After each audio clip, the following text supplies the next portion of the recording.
Assalamualaikum warahmatullahi wabarakatuh. Jumpa lagi dengan saya Heru di channel ini, Jejak Heru. Ya teman-teman, terima kasih ya buat teman-teman yang sudah berkunjung di channel ini.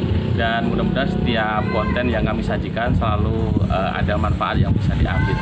Dan saat ini saya sedang bersama Pak D Warsito. Pak D Warsito, iya deh. Saya pengen ngobrol-ngobrol kepada Pak D Warsito ini karena beliau sudah sangat senior dalam usaha daging ayam. Oke, cerita-cerita Pak D tentang usaha jualan daging ayam di pasar. Nah, ini sudah sejak kapan memulai usaha daging ayam di pasar ini Pak D? 2004. 2004? Ya, 2004. Langsung di Pasar Sarinah? Di Pasar Sarinah. Oh, jiji. Awalnya begini, saya di waktu tahun 2004 usaha sayur, usaha ikan basah, tapi Jualan. jualan Oh, ya. kurang bermanfaat, Kurang menghasilkan ya? menghasilkan. Jadi saya ini setiap hari punya ide sama keluarga mencari ndas ceker. Oh, untuk nopo dijual lagi? Dijual lagi ke Muara Bungo pada waktu itu. Khusus ndas sama ceker? Ceker ati. Oh, ndas ceker hati. Ya. Ya itu di sana saya tahu tentang cara motong ayam potong. Jadi pengalamannya saya belajar dari Bungo sehingga sekarang saya bisa dimanfaatkan. Alhamdulillah bisa tercapai. Oke, jadi awalnya jualan sayur, terus belanja ceker, kepala Ati, ayam iya. ati itu dari Bungo. Dari Bungo. Dari situ ngamati gimana nyembelih, ya. terus orang jualan itu terus akhirnya dipraktekin di Ribu ya. Dipraktekkan, terus kemudian setahun kemudian berdiri sendiri saya ternak. Oh gitu. Jadi ternak ayam sendiri, Ternak sendiri. langsung dijual daging Ya di pasar. tetap beli ceker tiap hari. Oh gitu. Itu permintaan ceker waktu itu tinggi atau gimana? Bisa setengah pikul, bisa 75 hingga sekintal. Banyak. Karena belum ada orang yang jual. Oh waktu itu ya, Pada tahun waktu itu. 2004 ya? Ya 2004. Luar biasa. Oke, sampai setengah pikul itu, ini teman-teman kalau bahasa sini satu pikul itu 1 kuintal Iya, ya. betul. Jadi kalau setengah pikul setengah kuintal ceker ati sama kepala aja.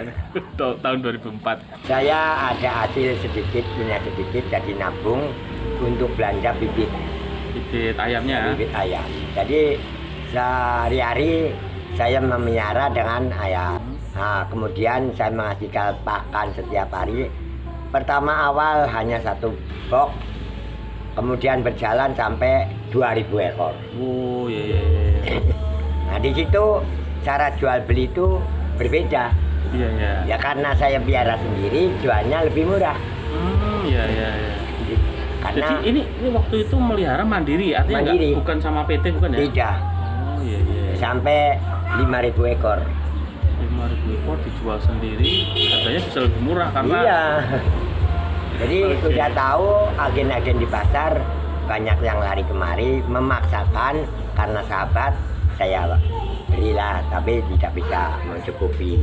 Oh, maksudnya penjual ayam di pasar ngambil dari Pak D. Oke, tapi nggak cukup ya. Terus sekarang masih melihara ayam juga? Nah, sekarang tidak, oleh karena tenaganya udah pulang ke kampung semua. Oh, kewalahan tenaganya ya.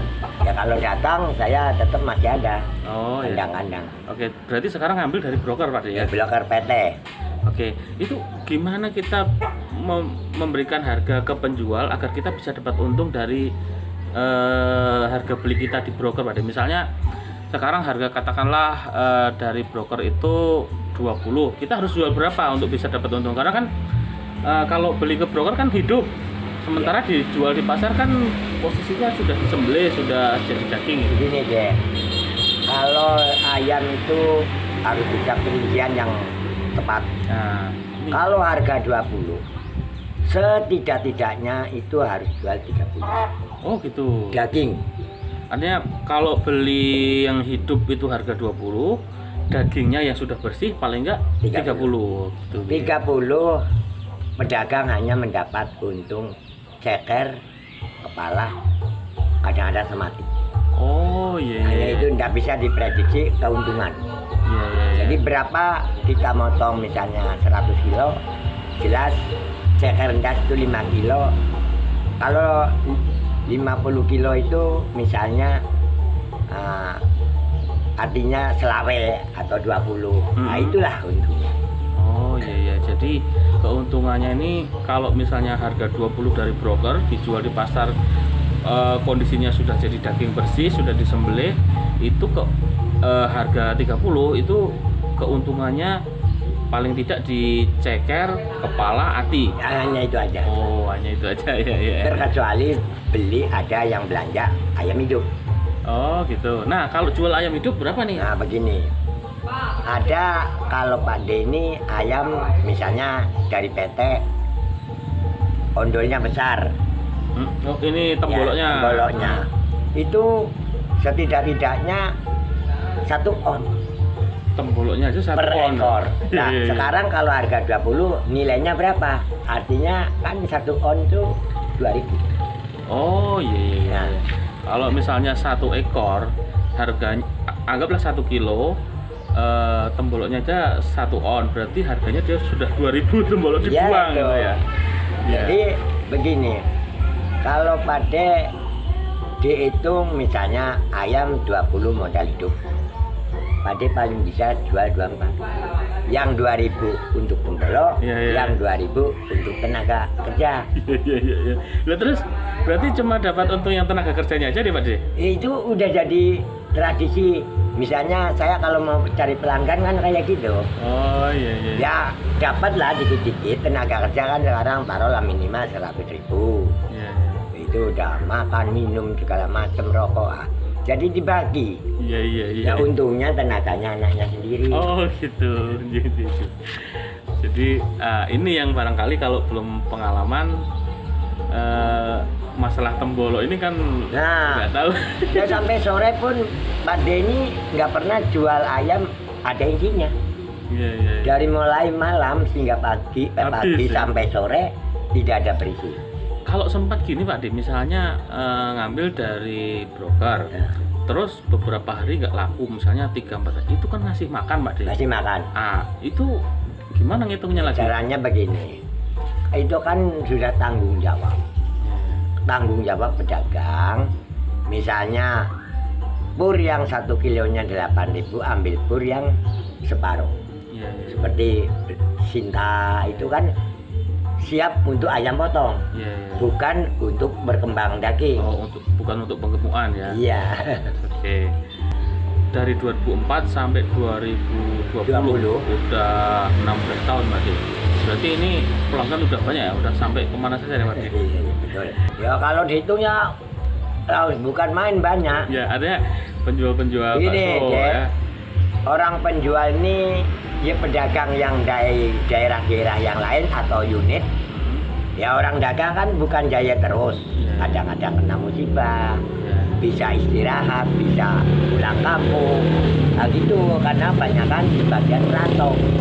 Seperti dari Alaini Blok F sampai unit 15 Blok E sampai Dusun Tua sampai Pulau Temiang, Sungai Abang. Itu mereka dijual lagi untuk dikelilingkan gitu? Tidak. Siapa mereka? Oh untuk bakso mie ayam ya, gitu? Oh ya. Gitu ya.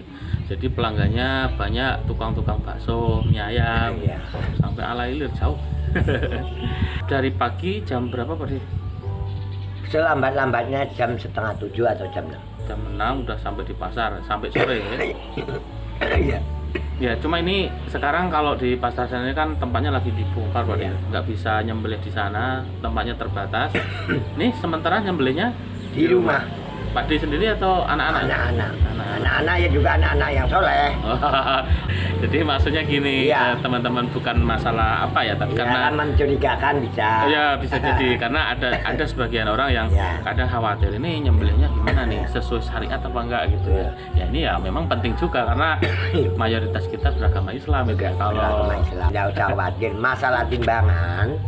Saya sendiri kalau orang tahu 5 waktu, berarti kalau mengicu 1 on aja sudah pasti nggak berani. Nggak berani, itu resiko di akhirat. Nah ini yang penting.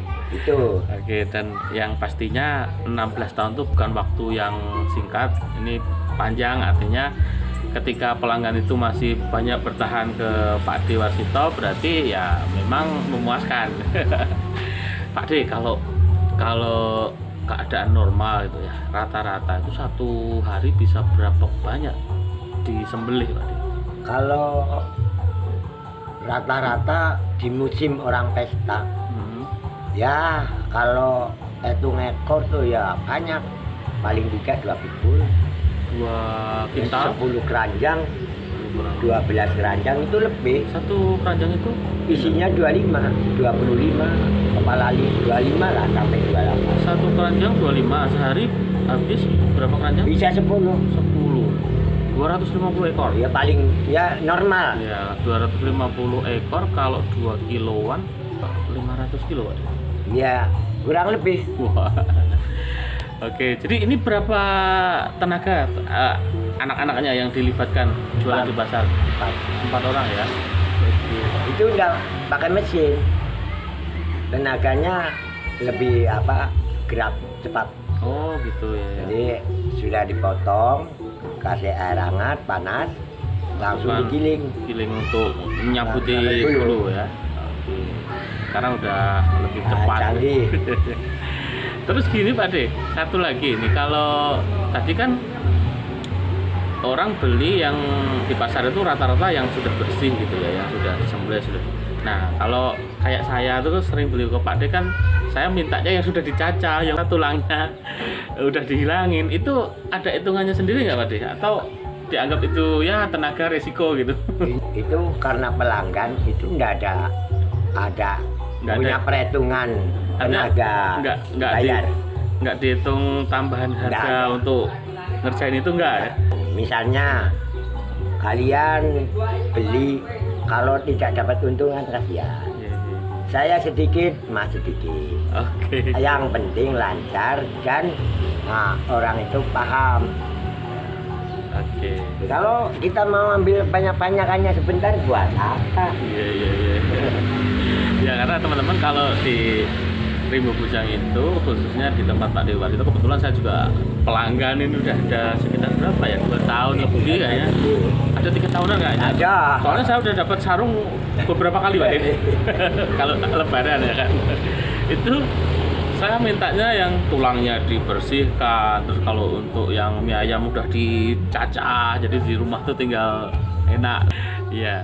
Oke teman-teman, itu tadi obrolan saya sama Pak D Warsito, seorang penjual ayam, daging ayam maksudnya, di Pasar Sarinah Rimbo Bujang yang sudah 16 tahun, udah banyak pengalamannya.